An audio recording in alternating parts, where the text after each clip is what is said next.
Sợ mình phải kết thúc rồi hai người hai lối riêng, tình mình còn đang ấm êm, sao vội buông tay ôm muộn phiền.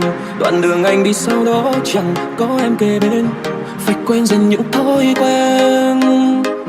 Và sợ rằng một người khác từ nay sẽ ôm lấy em, để rồi họ thay thế anh không quên. Chẳng biết phải làm gì khi em muốn buông tay, kết thúc chuyện tình yêu mình bấy lâu nay.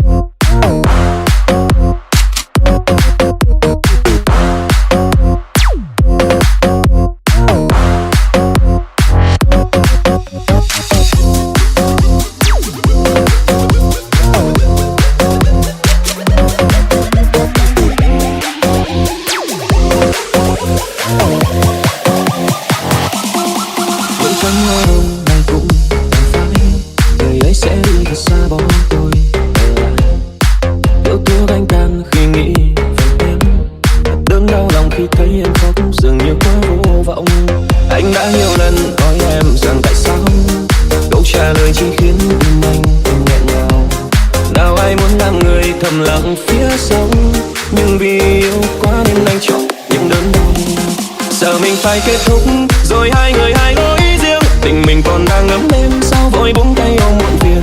Đoạn đường anh đi sau đó chẳng có em kề bên, phải quên dần những thói quen.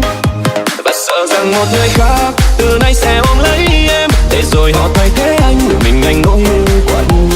Chẳng biết phải làm gì khi em muốn buông tay, kết thúc chuyện tình yêu mình bấy lâu nay.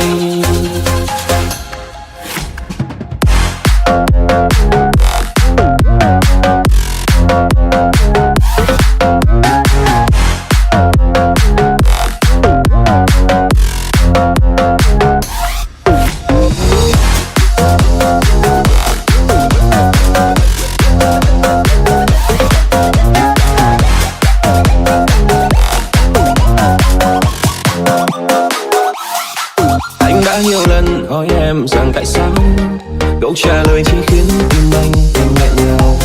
Nào ai muốn làm người thầm lặng phía sau, nhưng vì yêu quá nên anh chọn những đớn đau.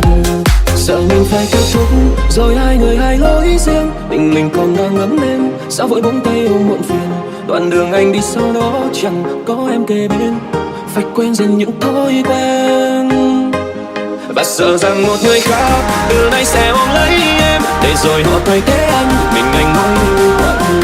Chẳng biết phải làm gì khi em muốn buông tay, kết thúc chuyện tình yêu mình bấy